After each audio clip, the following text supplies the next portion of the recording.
오래전에 제가 읽었던 어떤 분의 그 에세이입니다.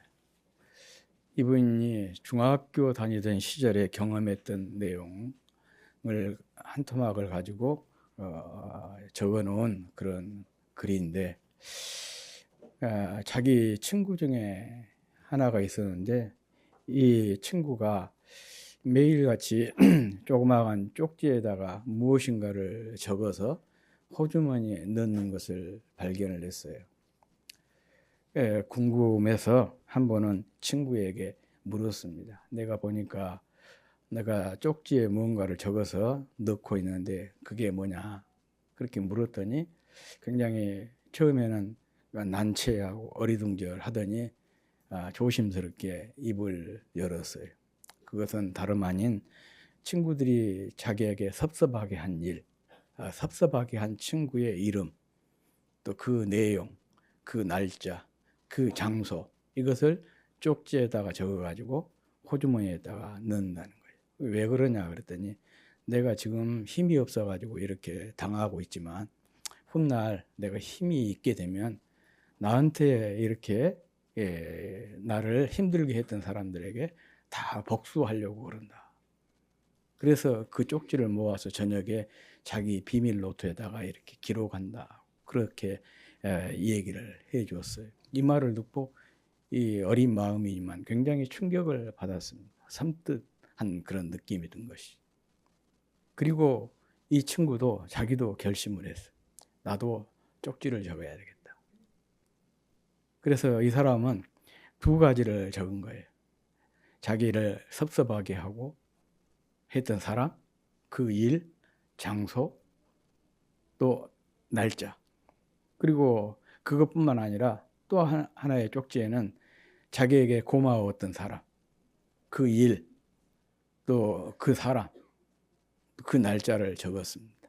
그리고 호주머니에다 집어넣었는데, 자기를 섭섭하게 했던 사람의 그 기록을 적은 쪽지는 그 밑이 터진 주머니에다가, 호주머니에다가 넣고, 고마웠던 일을 했던 내용을 적은 쪽지는 그 터지지 않은 호주머니에다가 집어넣었어요. 그리고 이제 저녁에 집에 와가지고 쪽지를 이렇게 모으면 터진 호주머니에 넣었던 쪽지는 다 사라져버리고 고마웠던 일, 감사했던 일만 적은 쪽지만 있게 되고 그것을 자기 비밀 노트에 적었대요. 지금은 내가 특별하게 이렇게 보답할 수 없지만 나도 언젠가 힘이 생기면 내게 이렇게 고마웠던 사람들을 찾아다니면서 보답을 해야 되겠다. 그런 마음으로 를 가지고 적었다는 거예요. 그런 그 자기 일화를 짤막하게 소개한 그런 내용의 에세이였습니다.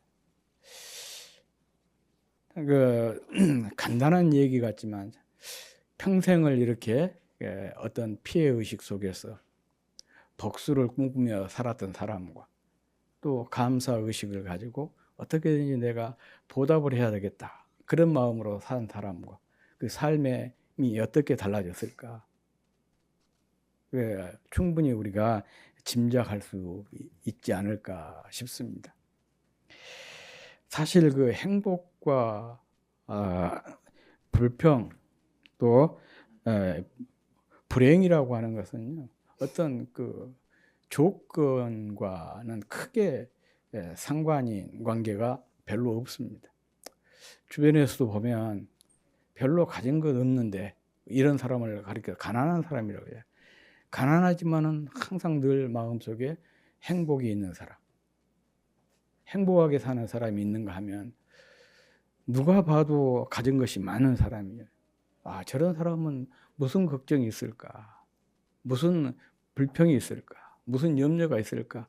그렇게 모든 사람이 부러워하는데도 불행하게 생각하면서 불행하게 살아가는 사람이 있습니다. 이런 것을 보면 이 행복과 불행이라고 하는 것은 어떤 객관적인 조건이 아닌구나. 이것은 바로 삶의 태도의 문제가 아닌가, 그런 생각을 해보게 됩니다. 우리 앞에는 두 개의 쪽지가 있습니다. 감사의 쪽지, 또 이렇게 피해의식의 쪽지. 피해의식의 쪽지를 선택한 사람은 그의 일상 속에서 경험한 모든 감사한 일, 기쁘고 즐거운 일들은 다 걸러버리고 불평과 원망만 남게 될 것입니다. 이런 사람의 삶은 항상 무덤 같은 삶이 아닐까, 그런 생각을 해봐요. 그리고 자기만 이렇게 무덤 같은 삶을 사는 거 아니고 주변에 계속해서 어둠을 뿌리면서 주변 사람들을 힘들고 어렵게 하는 삶을 살 수밖에 없겠다라는 생각을 하게 됩니다.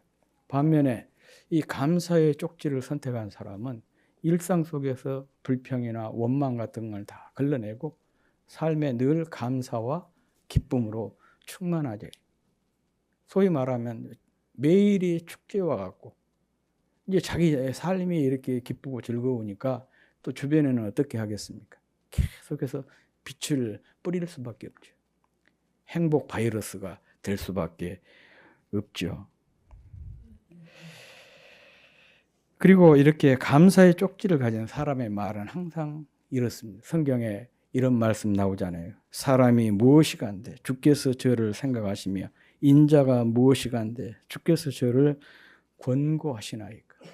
이 고백이 소위 말하면 감사의 쪽지를 선택한 사람의 고백입니다. 이런 것을 가리켜서 은혜의식이라 그렇게 얘기하죠. 일상 속에서 항상 은혜의식으로 살아가는 거예요. 이 은혜의식 속에 사로잡힌 사람은 늘 그래요. 자기가 자격이 없다고 생각하는 것이죠. 나에게 이런 자격이 없는데 왜 사람들이 나를 이렇게 환대를 하냐? 왜 사람들이 나를 이렇게 좋게 이 얘기를 하냐? 왜 하나님이 나만 막 편애를 한 것 같은 그런 느낌. 그래서 고마워서 감사해서 몸둘 바를 모르게 되는 것이죠. 이렇게 소위 말하면 은혜의식에 사로잡힌 사람입니다. 은혜의식으로 살면 그 삶 자체가 감사할 수밖에 없는 것이죠. 이 감사로 가득 찬 사람에게는 행복이 찾아옵니다. 두 종류의 사람이 있어요. 행복을 쫓아가는 사람이 있고 행복이 따라오는 사람이 있습니다. 행복을 쫓아다니는 사람은 평생 행복할 수가 없습니다. 그런데 행복이 따라다니는 사람은 항상 행복한 삶을 살 수밖에 없습니다. 복 있는 사람이 어떤 사람이냐? 이렇게 행복이 따라다니는 사람이에요. 행복이 따라다니는 그런 삶을 살려면 감사하는 삶을 살면 그래요. 감사하는 영혼, 감사하는 사람을 행복은 덜 주시하게 되고 그 사람을 쫓아다닐 수밖에 없어요. 그러니 그 인생이 행복할 수밖에 없는 것이죠. 오늘 그 시편 50편 1절에서 23절까지 함께 봉독을 했는데 그 시편에서 상당히 독특한 시입니다. 우리가 시편을 쭉 읽어보면 일반적으로 시에서 화자, 말하는 사람을 화자라고 그러잖아요. 화자가 시인이고 또 특별히 우리 시편의 시들은 거의가 다 믿음의 시잖아요. 믿음의 시들은 그 기도 형식을 다 갖추고 있어요. 그러니까 말하는 사람이 시인이고 내용은 거의가 다 기도 형식이다. 그런데 이 시편 50편은 조금 달라요. 말하는 사람, 그러니까 화자가 시인이 아니고 하나님으로 되어 있습니다. 그리고 내용도 마치 예언자가 하나님의 말씀을 받아서 사람들에게 이렇게 선포하는 그런 형식으로 되어 있습니다. 그래서 50편을 가리켜서 예언시 그렇게 이름을 부르기도 합니다. 이 시의 표제에 보면 아삽의 시 그렇게 되어 있죠. 이 아삽이라는 사람이 누구냐? 다윗 시대 때 다윗이 3명의 그 성가대 그 대장, 지휘자, 이렇게 얘기할 수 있는데 지휘자를 세웠는데 그 세 명의 지휘자 중에 한 사람이 아삽이었습니다. 그런데 그 성경을 보면 아삽에 대한 표현이 단순히 성가대 지휘자일 뿐만 아니라 또 한 가지가 있어요. 다윗의 선견자라 그렇게 얘기해요. 선견자란 말은 선지자, 예언자 그런 얘기입니다. 그러니까 단순히 음악을 만들고 또 그 사람들에게 훈련을 시키고 훈련을 시켜서 하나님을 찬양하는 일만 한 것이 아니고 또 영감이 깊어가지고 하나님의 말씀을 이렇게 대변해 주는 그런 그 예언자였다는 것이에요. 그러니까 이 말은 아삽이라고 하는 사람이 전문적인 음악이면서도 또 영성이 깊은 사람이에요. 참 그 훌륭하죠. 예. 우리 교회로 말하자면 우리 그 서명석 장로님 같은 일상적인 자기 일 하면서도 교회 와서 찬양 리더도 하고 또 열심히 기도 생활을 해서 하고 이런 사람이 아삽과 아삽이 바로 이런 사람이었습니다. 성가대 대장이면서 다윗의 왕의 선견자였다. 이 아삽의 시가 시편에 12편이 나옵니다. 바로 50편과 있고 그 다음에 73편부터 83편까지 11개의 시가 11편의 시가 또 있어요. 그래서 12편의 시가 시편에 이 아삽의 시라고 하는 타이틀로 붙여져 있습니다. 이 오늘 함께 교독했던 이 시편은 한 장의 소위 말하면 기소장, 판결문과 아니라고 할 수가 있습니다. 시의 전체적인 분위기는 그거예요. 재판장이 재판석에 딱 앉아 있고, 그 다음에 증인과 그 피고인을 불러서 피고인에게 선고하는 그런 형식이에요. 전체적인 분위기가 그렇게 되어 있습니다. 그래서 이 50편은 세 개의 부분으로 크게 나뉘거든요. 1절부터 6절, 7절에서 15절, 그리고 16절부터 마지막 23절까지로 나눌 수가 있는데 1절부터 6절까지는 소위 말하면 재판장이신 하나님께서 증인과 피고인을 재판정으로 부르시는 그런 모습입니다. 그리고 여기서 피고인은 당연히 이스라엘 백성이에요. 이렇게 증인과 피고인을 재판석에 부르신 재판장이 선고를 합니다. 피고에게. 피고의 죄를 두 가지로 선고를 해요. 7절에서 15절까지 내용은 바로 그들의 예배에 대한 거예요. 형식적인 예배에 대해서 꾸짖고, 그 다음에 16절부터 23절까지는 또 위선적인 삶에 대해서 책망을 하는 그런 내용입니다. 여기에서 중요한 것이 바로 그거죠. 예배와 삶에 대한, 어쩌면 우리가 저지른 모든 범죄를, 죄들을 보면 다 이 두 가지 범죄에 다 포함이 된 것이죠. 예배 생활에 잘못된 것과 또 그에 대한 예배 생활의 실패는 결국 무엇으로 이어지게 되냐? 삶의 실패로 이어지게 되는 것이거든요. 우리 범죄라고 하는 게 하나님과의 관계에서 예배, 또 이렇게 일반 사회에서 사람들과의 관계에서 일상적인 삶, 이 영역 범죄 속에서 우리 인간의 죄를 다 아우를 수가 있을 것 같은데 하나님께서 지금 이스라엘 백성에게 이 두 가지를 얘기하고 있어요.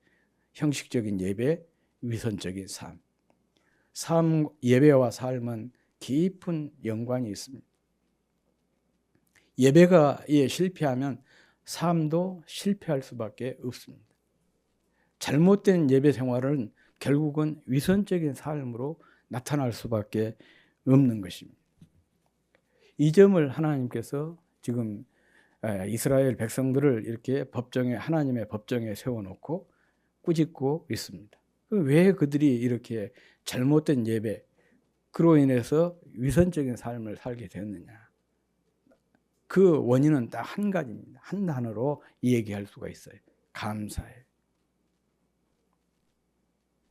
그들의 예배에 감사가 빠진 거예요.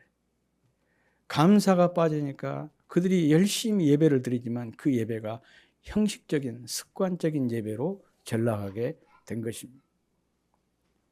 이렇게 예배 생활에 실패하니까 그들의 삶은 위선적인 삶으로 드러날 수밖에 없는 거죠.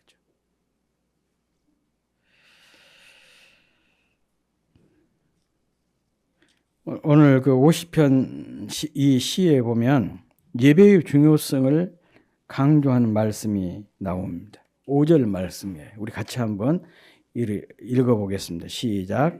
이르시되 나의 성도들을 내 앞에 모으라. 그들은 제사와 언약 이들이니라 하시도다. 그들은 제사로 나와 언약한 이들이니라 그랬어요. 하나님은 제사로 언약을 맺은 이들을 불러 모으셨는데 그들이 곧 성도라는 것이죠. 성도는 하나님과 제사로 언약을 맺은 사람들. 이 말은 다른 말로 표현하면 예배를 위해서 하나님께서 우리를 부르셨다. 그런 얘기예요. 교회에서 왜 그렇게 매주일 드린 예배, 또 새벽 예배, 그 예배 수요일 예배 그렇게 예배 드리면서 왜 자꾸 예배만 강조하냐? 할 말이 없으니까 예배만 강조한다. 그렇게 생각하는 사람들도 있어요. 아니요. 우리를 하나님이 부르신 가장 본래적인 뜻이 하나님의 의도가 예배에 있기 때문에 우리를 구원하신 가장 본래적인 의미가 우리를 예배자로 부르신 거예요. 그러니까 교회는 자연스럽게 예배가 중요한 것이고 또 성도의 삶에 있어서 예배를 강조할 수밖에 없는 것입니다. 성도의 정체성이라고 하는 것은 무엇을 통해서 드러나느냐? 예배를 통해서 드러나게 되는 것입니다. 왜냐? 이를 위해서 우리가 부름받은 사람들이기 때문에 그런 것입니다. 또 이 예배가 우리 성도의 삶의 질을 결정하는 거예요. 그래서 우리 신앙생활에 있어서 예배가 중요한 것입니다. 그런데 오늘 이 50편 그 시에서 이스라엘에 대한 하나님의 평가는 그들이 예배에 있어서 실패를 했다는 것입니다. 물론 그들이 하나님께 예배를 드리지 않은 것이 아니에요.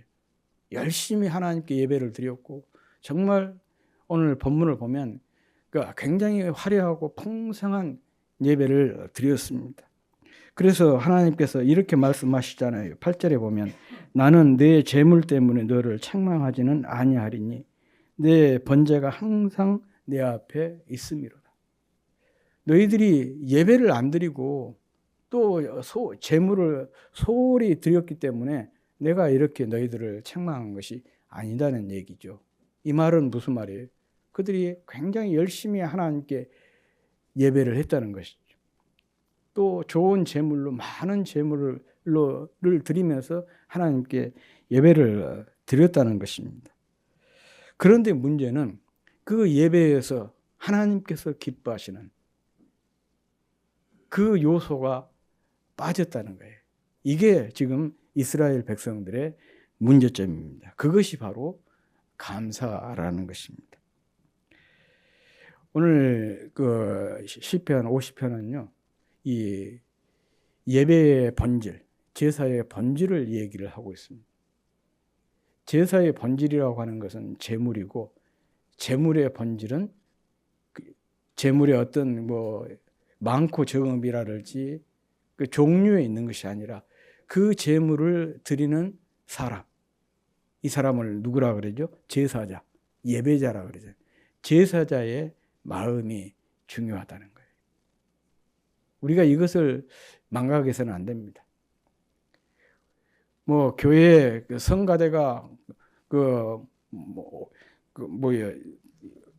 세계적인 수준의 어떤 그 오케스트라를 방불케 하는 그런 멋진 성가대가 찬양을 하고 또 전문적인 성악을 전공한 그런 사람들이 솔로를 하고 지휘를 하고 각종 좋은 악기들로 오케스트라의 총동원이 돼서 예배하고 그게 중요한 것이 아니고 그 예배를 드리고 있는 사람 한 사람의 마음이 중요하다는 거예요. 우리가 이것을 놓치면 안 됩니다. 예배에 있어서 참으로 중요한 것은 이 예배에 참여하고 있는 예배자의 마음이다. 이미 사무엘에서 15장 22절에서 사무엘 선지자가 그렇게 말씀했지 않습니까? 한번 읽어보겠습니다. 띄워주세요. 같이 시작. 하나님을 아니 20 이것은 시편 말씀이고 사무엘상 15장 22절 같이 읽겠습니다. 시작. 사무엘이 이르되 여호와께서 번제와 다른 제사를 그의 목소리를 청종하는 것을 좋아하심 같이 좋아하시겠나이까. 순종이 제사보다 낫고 듣는 것이 수양의 기름보다 나으니. 또 시편 51편 17절에서도 다윗이 비슷한 말씀을 하고 있어요. 한번 보겠습니다. 시작. 하나님께서 구하시는 제사는 상한 심령이라. 하나님이여 상하고 통회하는 마음을 주께서 멸시하지 아니하시리이다. 그렇습니다. 예. 사무엘은 하나님께서 사무엘이나 다윗이 공통적으로 지금 강조하고 있는 것이 뭡니까? 마음이라는 것이잖아요. 어떤 마음이냐? 순종하는 마음이다. 사무엘은 그렇게 이야기했고 다윗은 상하고 통회하는 마음이라 그렇게 이야기를 했습니다. 정말 하나님께서 원하시는 것은 이런 마음들을 원한다는 거예요. 황소나 순양이나 염소나 양이나 그런 재물이 아니라 그런 물질이 아니라 예배자의 마음이에요. 순종하는 마음, 상하고 통회하는 마음입니다. 오늘 본문에서도 시인은 그렇게 이야기를 하고 있습니다. 제사와 관련해서 감사를 2번이나 강조하고 있어요. 14절에 보면 감사로 하나님께 제사를 드리며 그렇게 이야기를 하고 있고 23절에서는 감사로 제사를 드리는 자가 나를 영화롭게 하나니. 바로 이 50편, 시편 50편에서는 제사 예배자가 가져야 될 마음이 어떤 마음이냐? 하나님께 감사하는 마음. 그 감사하는 마음으로 하나님께 예배할 때 그 예배가 하나님께서 받으시는 하나님을 영화롭게 하는 그런 예배가 된다는 것입니다. 예배의 핵심은 하나님께 대한 감사이고 감사 없이 드리는 예배는 하나님께서 받지 않으신다는 것입니다. 감사하는 예배는 하나님을 영화롭게 할 수가 없습니다. 이 감사가 없는 예배는 습관적으로 반복적인 형식적인 예배가 될 수밖에 없습니다. 이런 예배는 하나님과는 전혀 상관이 없는 그저 자기 만족으로 끝날 수밖에 없습니다. 그러므로 하나님을 영화롭게 하는 예배를 위해서 이 감사를 회복하는 것이 얼마나 소중한 일인가를 이 시를 통해서 우리가 다시 한번 생각해 볼 수가 있습니다. 오늘 시편 본문 22절 말씀입니다. 우리 같이 한번 읽어보겠습니다. 시작. 하나님을 잃어버린 너희여 이제 이를 생각하라. 그렇지 않으면 내가 너희를 찢으리니 건질 자 없으리로다. 여기서 하나님을 잊어버린 너희여라고 말씀을 하고 있는데 이 하나님을 잊어버린 너희여라고 하는 이 말씀은 23절에 감사로 제사를 드리는 자와 상응하는 그런 표현입니다. 그러므로 하나님을 잃어버린 사람은 곧 감사를 잃어버린 사람입니다. 감사할 줄 모르는 사람이에요. 이 감사할 줄 모르는 사람은 하나님을 전혀 기억하거나 생각하지 않는 사람입니다. 하나님을 생각하지 않고 어떻게 하나님께서 기뻐하시는 그런 예배를 드릴 수가 있겠어요?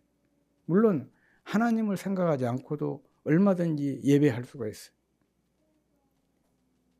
중요한 것은 하나님을 생각하지 않고 드리는 그 예배를 하나님께서 어떻게 기쁘시게 받으시겠냐, 그런 얘기예요. 뭐 사람은 모르니까, 사람은 사람의 마음을, 속마음을 모르니까 뭐 받을 수가 있죠. 좋아할 수가 있겠지만은 하나님은 우리의 마음을 꿰뚫어 보신 분이잖아요. 그러니까 전혀 마음에 하나님이 없어요. 하나님에 대한 생각이 없어요. 그러면서 이렇게 예배하고 있다. 그러면 그 예배가 하나님께서 절대 받지 않으시겠죠. 대신에 감사의 제사란 무슨 말이냐? 하나님께서 행하신 일을 기억하고 생각하면서 드리는 제사를 소위 말하면 감사의 제사라 그랬습니다. 감사는 행한 일을 기억하고 생각할 때 표현이 되는 것이기 때문에 그렇습니다. 그래서 이 기억과 생각을 뭐라고 얘기하냐? 감사의 공장이라 그래요. 늘 우리가 기억하고 생각하다 보면 감사로 이어질 수밖에 없어요. 그래서 이 감사, 생각, 기억, 이 세 가지는요, 깊은 연관이 있는데, 소위 말하면 이 세 가지가 행복의 선순환이라 그렇게 얘기를 합니다. 그런데 이제 기억이나 생각이라고 하는 것은 어찌 보면 뭐에 의해서 기억이나 생각이 바뀌게 되냐 그러면 감사에 의해서 바뀌게 됩니다. 주로 어떤 일에 대해서 감사하게 되면요, 부정적인 생각이 긍정적으로 바뀌게 돼요. 좋지 않은 기억들도 감사하게 되면 그 기억이 긍정적으로 바뀌게 돼요. 그래서 참 감사라고 하는 것이 소중한 거예요. 그래서 감사를 늘 훈련해야 된다, 연습해야 된다고 얘기한 이유가 거기에 있습니다. 늘 감사가 훈련이 되어 있으면, 훈련을 하게 되면, 설령 기억이라고 하는 것은 과거의 경험 아니겠습니까? 이 과거의 경험을 끄집어내는 것이 생각인데, 과거에 이런 좋지 않은 그런 기억들도 생각으로 끄집어내서 감사가 없으면 이 불행하게 그 과거의 불행한 기억이 그대로 이어질 수밖에 없고, 그것이 우리 삶에 지대한 영향을 미칠 수밖에 없어요. 그런데 이것을 딱 끄집어내 가지고 감사를 해버리면 과거의 이런 좋지 않은 기억까지도 긍정적으로 바뀌게 된다는 것이죠. 그런 점에서 참 감사라고 하는 것이 중요합니다.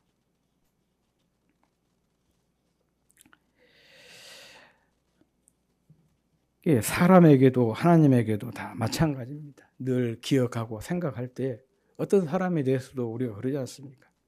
그 사람을 기억하고 생각할 때, 그때 그에게 그럴 때 뭐가 생기냐? 감사하는 마음이 생기게 되는 것이거든요. 하나님에 대해서도 마찬가지입니다. 그러므로 감사를 회복하려면 어떻게 해야 되느냐? 늘 하나님께서 내게 베풀어 주신 기억들을 생각하는 것이죠. 기억하는 것이고 생각하는 것입니다.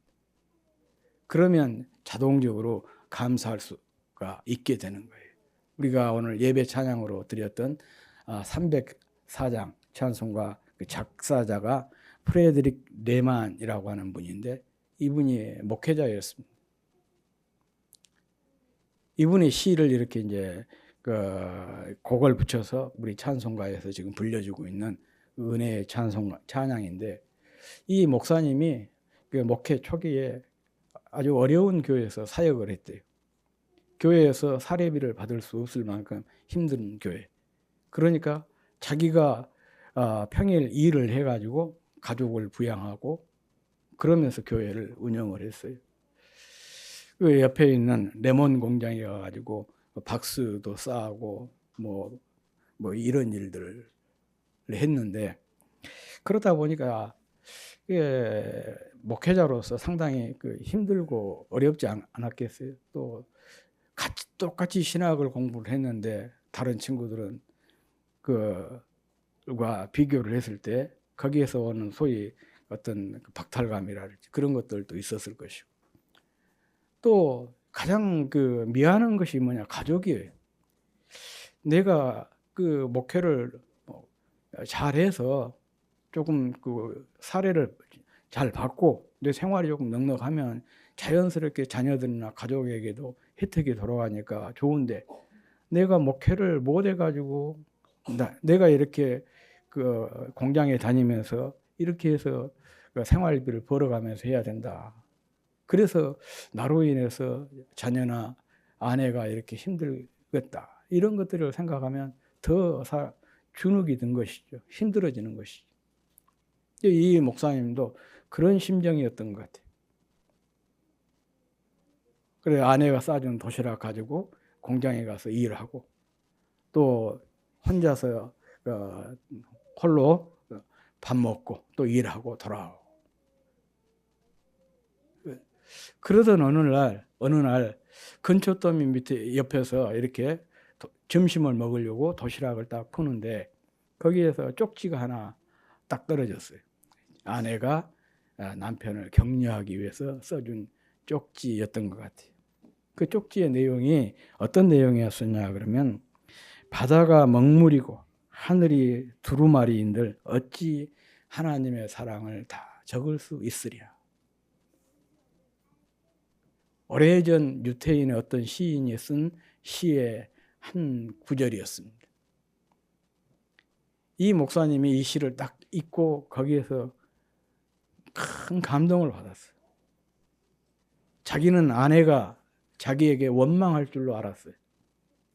내가 그냥 무능한 남편 만나가지고 이렇게 고생한다. 늘 그런 것들 때문에 힘들었었는데, 자기 아내가 이런 글을 딱 써서 보내니까 너무 감동을 받은 거예요. 그러면서 이게 감사에 대한 그의 촉각이 확 살아나게 된 것이죠. 그래서 그 자리에서 이분이 다 엎드려서 기도하면서 하나님을 찬양하고 기도하는 과정 속에서 이 304장 찬송가의 가사가 떠올라가지고 이 오렌지 박스에다가 레몬 박스에다가 썼어요. 그게 오늘 이때가 언제냐? 1917년입니다. 지금부터 100년 전 일입니다.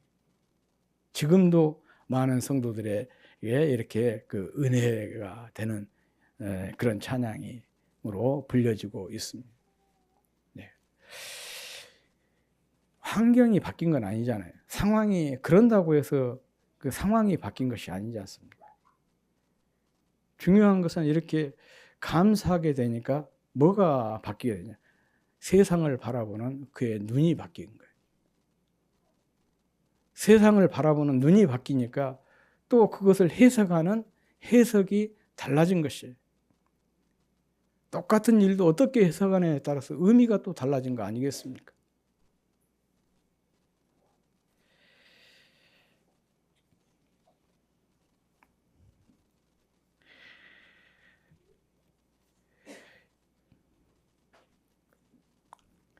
감사라는 것이 바로 이와 같습니다. 여전히 세상은 어지럽고 암담하지만 감사를 회복한 사람은 이 짙은 어두움 속에 매몰되지 않는 것입니다. 울면서라도 일어나서 희망의 씨앗을 뿌리게 되는 것이죠. 그래서 같은 일도 전혀 다르게 보이게 되고 또 해석하게 되고 전혀 다른 의미로 다가오게 되는 것입니다. 그래서 눈물이 기쁨이 되고 탄식이 찬송이 되고 불평이 감사가 되고 평범한 일상이 거룩한 예배로 바뀌게 되는 것입니다. 필립 얀시라고 하는 분의 책에 이런 책이 있습니다. 하나님 제게 왜 이러세요? 라는 그런 제목의 책인데 거기에 보면 이런 말이 나옵니다. 내가 인생의 지극히 작은 것들까지도 모두 선물이라는 것을 기억하도록, 그리고 그 선물을 제대로 사용하는 방법이 감사라는 것을 기억하도록 나를 도와주십시오라는 내용이에요. 네. 일상이 은혜라는 것. 그리고 은혜로운 삶은 바로 삶의 비결이 감사라는 것을 늘 깨닫게 해달라. 그런 내용입니다. 바로 우리가 이 사실을 기억한다면 우리는 성공적인 예배자의 삶을 살아낼 수 있지 않을까 싶습니다. 일상이 은혜인 것을, 또 은혜로운 삶을 사는 비결이 감사에 있음을 늘 기억하고, 또 이런 삶을 살 수 있도록 하나님께 늘 기도하는 저와 여러분이 되었으면 좋겠습니다. 퓰리처상을 수상한 작가 애니 딜러드라고 하는 사람이 있는데 그분이 이런 말을 했어요. 참 너무 마음에 들어서 적어봤는데 이런 내용입니다. 나는 죽는 순간 드리는 기도가 제발이 아니라 감사합니다가 되어야 한다고 생각한다. 떠날 때 문간에서 손님이 주인에게 감사의 뜻을 표하듯 말이다. 이런 참 멋진 말을 했습니다. 참 중요한 것 같습니다. 죽는 순간에 드리는 기도는 원망과 아쉬움의 재발이 아니라 지금까지의 모든 삶을 받아들이고 삶의 모든 순간을 기뻐하는 감사합니다 라는 말로 마치고 싶다는 것이죠. 일상도 감사하지만 죽는 순간도 감사를 놓치지 않겠다는 뜻이죠. 다시 말하면 감사가 인생의 마지막 말이 되어야 한다는 것 아니겠습니까? 실제로 이런 삶을 살았던 한 사람을 제가 소개함으로 오늘 설교를 마치려고 합니다. 독일에서 있었던 일이라고 그래요. 한 40대 여인이 혀에 암이 걸려서 설라암이라고 해요. 설람. 혀에가 암이 있어요. 그래서 이제 결국 이 혀를 암이 퍼져나가는 것을 막기 위해서 혀를 잘라내야 했어요. 가족들을 다 모아놓고 의사가 이 여인에게 이제 마취를 해서 이제 혀를 절단하기 전에 가족들을 다 불러 모아놓고 이 얘기를 합니다. 마지막이니까 당신 입으로 가족들에게 할 수 있는 말 마지막이니까 하고 싶은 말 있으면 하십시오 그랬어요. 여러분이라면 무슨 말을 할 것 같습니까? 할 말이야 뭐 산처럼 많겠죠? 이제 마지막 말이라고 생각하니까. 그런데 이분이 딱 한마디 하고 그대로 입을 다물어 버린 거예요. 그 말이 무슨 말이냐? 감사합니다. 감사합니다 이 말 딱 한마디 하고 입을 딱 다물고 눈에서 눈물이 쫙 흐른 거예요. 자기 마지막 말을 감사라고 하는 말로 마무리 짓고 싶었던 것 아니겠습니까? 참 이런 인생이 아름다운 인생이 아닐까. 이것이 평생을 예배자로 살아가야 할 우리의 모습이 되지 않을까 생각을 해봅니다. 우리 모두 감사로 물든 일생이 되도록 기도했으면 좋겠습니다.